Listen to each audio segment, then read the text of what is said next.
Donc de retour en direct depuis la salle Audubon, ici au Sable d'Olonne, les Sables d'Olonne, ville ambassadrice du Téléthon en Vendée pour cette édition 2017. Dans quelques instants, on va accueillir un nouvel invité en plateau qui va nous rejoindre en compagnie de Sandrine. On va faire un petit point sur les chiffres au niveau national, au niveau donc, des promesses de dons. Nous sommes maintenant rendus à 26 442 001 euros. Voilà pour les promesses de dons. Continuez bien sûr à aider la recherche médicale avec le 36 37 également. Et bien sûr le site www.téléthon.fr. Je vais laisser la place à Michel Vrignot. Non mais Thibaut, Michel, venez vous mettre là. Regardez, on va se mettre, vous allez vous mettre de ce côté. Bon, Je vais mettre à côté de vous. Comme ça on sera plus proche pour pouvoir se parler. On sera tous ensemble. Sandrine vient de nous rejoindre également. Et donc on accueille maintenant Michel Vrignot. Alors je ne sais pas trop comment vous présenter Michel. Dentiste de profession, plongeur, cinéaste, archéologue. Vous avez de multiples casquettes. Je pense qu'on va commencer dans l'ordre d'abord par tout à fait. la plongée, une passion que vous avez, la plongée sous-marine, que vous avez pratiquée dans le monde entier. Oui, il faut dire que dès le début de ma proximité maritime au Sable d'Olonne, et donc il y a très longtemps, vers les années 1965, la mer a été déjà une attraction. Pour certains, c'est la voile. Pour moi, ça a été la plongée sous-marine, un peu mystérieusement, parce que les eaux de l'Atlantique, comme vous le savez, ne sont pas très claires.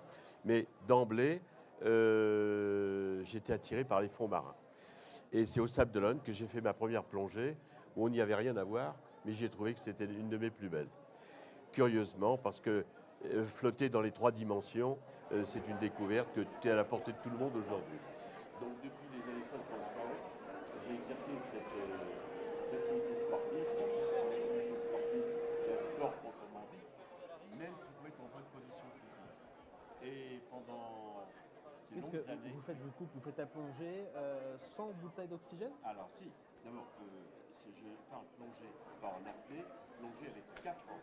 Donc c'est-à-dire avec de l'air comprimé. Pas de micro. C'est de l'air comprimé. Mais à l'époque, il faut quand même savoir que la plongée était encore balbutiante dans les années 60, 65, et on plongeait sans connaissance du milieu marin d'abord, sans connaissance technique, sans connaissance médicale, et on plongeait en faisant tout et n'importe quoi.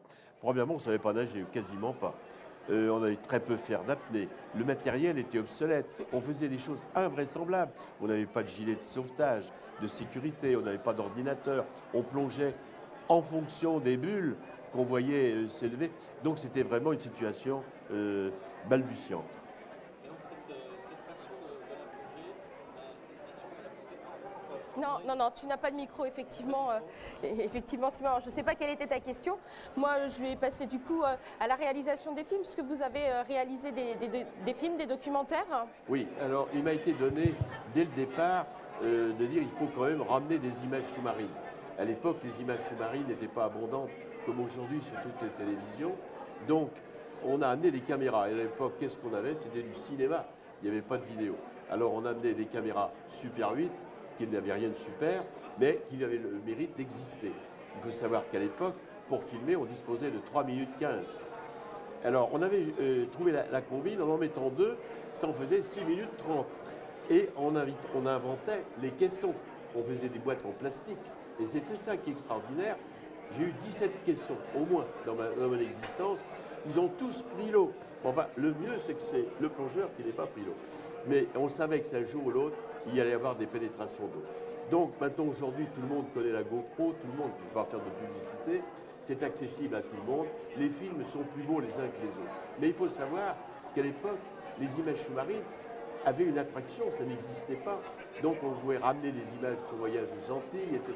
Et tout de suite, on est parti en mer Rouge et on a fait avec un petit caisson en plastique notre premier film, dont je me souviens le titre, c'était Altitude Super 8, altitude moins 20. Je ne sais pas pourquoi moins 20, moi c'était comme ça. Enfin, si je vous parlais de chacun de mes caissons, c'est une histoire d'amour avec son matériel, parce que pour le plongeur, son matériel photographique ou de cinéma, c'est un peu son bébé. C'était un moyen aussi de ramener des images pour les gens qui ne plongeaient pas, parce que c'était quand même une activité assez élitiste. Voilà. Et ça permettait à tout à chacun d'avoir des images sous-marines. Alors, tout à fait, parce que je me souviens, on faisait des projections de cinéma Super 8 à La Roche-sur-Yon, pour ne pas nommer, on remplissait des salles. Alors ma femme qui était derrière le projecteur disait « fais le point, on voit pas bien ». Mais le point y était depuis longtemps, ça n'a jamais été super, mais ça s'appelait du Super 8 ou du 16, etc.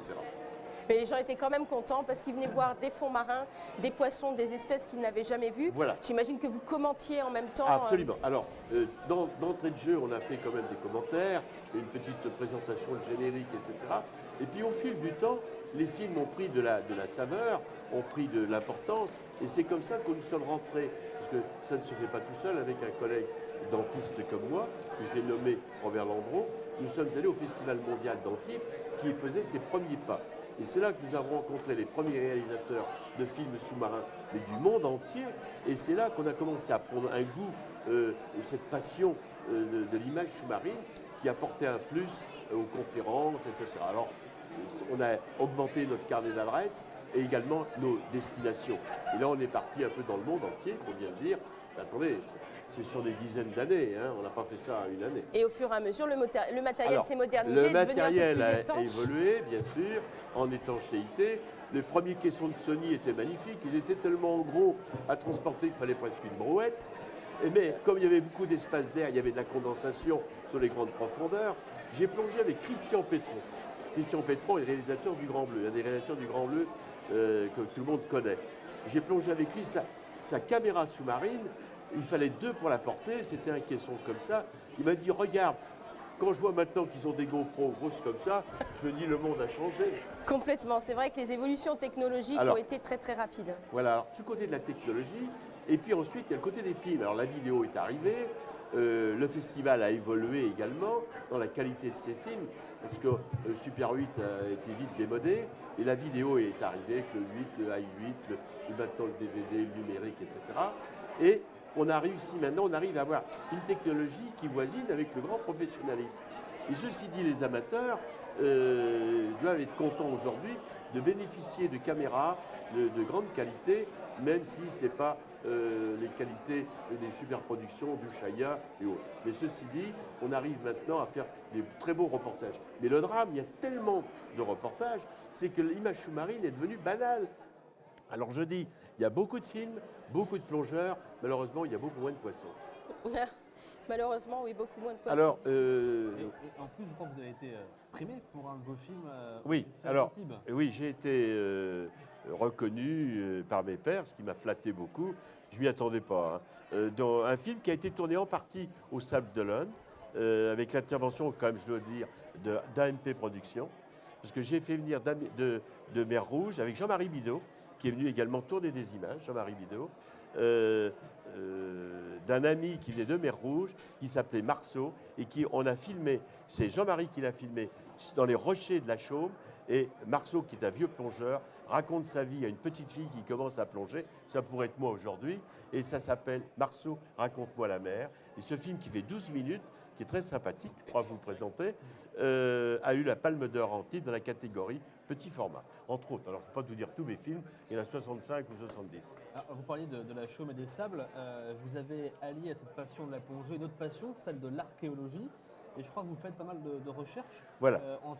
sur toute la côte vendéenne. Vous avez fait quelques découvertes, beaucoup de découvertes. Voilà, alors il faut... voilà. Je précise archéologie. Très bien, très bien. Alors, je vais vous dire que au Sable d'Olonne, la qualité de l'eau ne permet pas des plongées sous-marines translucides, mais elle est très très riche, la côte vendéenne, d'un patrimoine sous-marin englouti.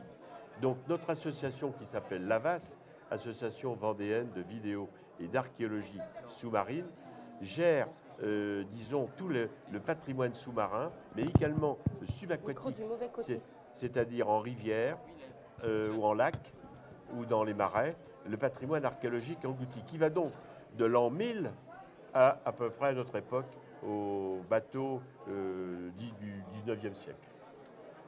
Alors, vous avez une histoire précise. Du côté de ton micro. Excuse-moi, Sandrine. Il faut que tu parles dans ton micro, sinon on ne t'entend pas. Oui, on m'entend pas, on m'entend mieux. Voilà, ça va fonctionner si tu parles du côté du micro. Ah oui, c'est vrai qu'effectivement, le mauvais côté. Effectivement, oui, merci Jean-Marie. Jean-Marie qui me parle en même temps dans l'oreillette. Tu as raison, comme j'étais de l'autre côté avant, le micro est resté de ce côté. Je disais, Michel, vous m'avez raconté tout à l'heure une histoire à propos d'un bateau. Un bateau avec lequel on peut faire un parallèle sur le Titanic. Est-ce que vous pouvez m'en dire plus sur cette histoire du bateau échoué sur les côtes vendéennes qui a un beau parallèle avec le fameux Titanic. Voilà, alors il faut savoir que le patrimoine de Vendée est riche en bateaux engloutis. Ça va des bateaux de la dernière guerre que tout le monde connaît, plus ou moins l'histoire, des bateaux du 18e qui vont de la pointe de la Tranche à Noirmoutier, il y a des frégates englouties. On pourrait raconter une histoire sur chaque épave avec nos fouilles archéologiques.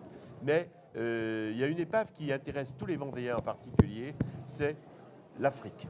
Ce paquebot est de l'époque du Titanic et il a des dissemblances, pas des ressemblances avec le Titanic. Et c'est pour moi c'est quelque chose de très intéressant. Comme je dis souvent, c'est presque à l'opposé du Titanic. Le Titanic est coulé avant la guerre 14-18, lui après, on ne va pas rentrer dans les détails. Le Titanic est coulé en 3 heures, lui il est coulé en 3 jours. Le Titanic a coulé par une mer calme et un beau temps, là c'était par un ouragan en Vendée de force 8.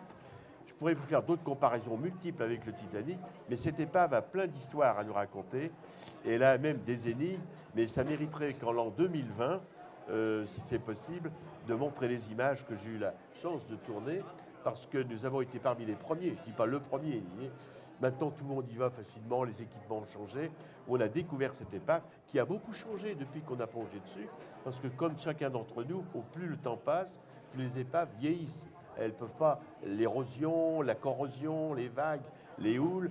Donc une épave disparaît petit à petit. Elle s'écrase sur elle-même, elle s'enfuit. Mais une épave existe toujours et elle a surtout une histoire à nous raconter. Parce que qui dit naufrage, dit drames humains, dit circonstances historiques. Donc c'est ça qui est intéressant dans une épave. Et un jour peut-être j'aimerais bien qu'on parle de Titanic de Vendée, parce que les gens ne le connaissent pas, on a entendu parler vaguement. Ça a été un événement national, il faut savoir. Et c'est les Sables d'Olonne qui a été la cité témoin, puisque il y a eu 33 survivants sur les 600 morts. Et ils sont venus aux Sables d'Olonne. Et la cérémonie religieuse a lieu à l'église de Notre-Dame des Sables d'Olonne. Et comme aujourd'hui à la Madeleine, à Paris, il y a une journée nationale pour le naufrage de l'Afrique. Et toute la presse à l'époque en a parlé. C'est un drame que les gens ont ignoré. Peut-être après la plongée sous-marine, l'archéologie sous-marine, la réalisation de courts ou moyens ou longs métrages, allez-vous vous mettre à l'écriture d'un livre sur le Titanic de Vendée ? Alors, j'ai fait déjà quelques articles intéressants, mais Roland Mornay a écrit un livre très intéressant sur l'Afrique. Je le remercie pour ce livre. Mais effectivement, il y aurait des pages à écrire. Il y aurait la suite du naufrage. Parce qu'on parle du naufrage, mais il y a les suites de naufrage. Le mystère qui réside encore sur ce naufrage, il y a des questions qu'on peut se poser. Par exemple, pourquoi ne trouve-t-on pas de vaisselle à bord de ce bateau? Alors, chaque fois qu'on va dans une épave, on trouve des assiettes, on trouve des petits objets, etc. Ce qui représentait la vie quotidienne voilà. à bord du bateau. Alors ça, c'est disparu. Deuxièmement, pourquoi la tôle de cette épave importante? Le bateau fait quand même 115 mètres de long. C'est énorme. Il y avait 600 passagers. Il était prévu pour 250 passagers. Il y en avait le double. En plus, il était chargé comme un œuf.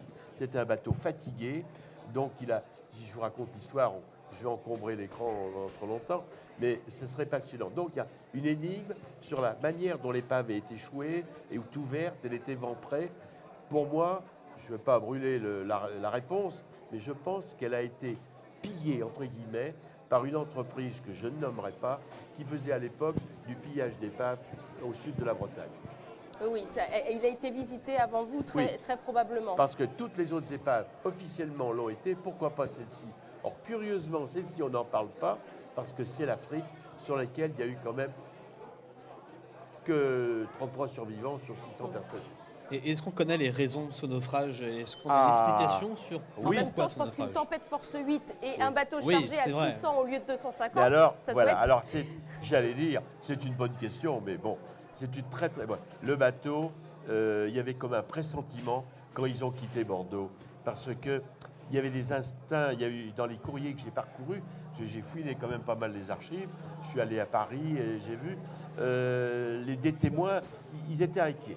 Puis en plus, vous le savez, au mois de janvier, partir avec un bateau qui était son 52e voyage, qui était quand même fatigué, même si le bureau Veritas lui avait dit que le bateau était en bonne voie, c'était quand même pas terrible. En plus, il semblerait qu'ils aient talonné en sortant du Verdon, c'était le samedi matin. Donc le samedi matin, le bateau a talonné, donc il a certainement pris de l'eau. Puis, comme il y a de l'eau qui rentre dans un bateau, vous le savez, il y a toujours les pompes qui se mettent en fonction. Malheureusement, les pompes n'arrivaient pas à écoper suffisamment pour une raison simple, c'est qu'il y avait du charbon qui a bouché les crépines. Donc, circonstance aggravante, j'allais dire, sur ce naufrage. Et puis, ils ont continué. Et la tempête a forcé. Donc, ça a été un enchaînement. Une chaudière, une deuxième, une troisième sont tombées en panne. Le bateau n'était plus manœuvré. Ce qui fait que quand ils ont voulu rebrousser chemin à la pointe de la Corogne, ils n'ont même pas pu virer. Le vent était plus fort qu'eux. Ils sont devenus comme une épave flottante en direction du plateau de Rochebonne.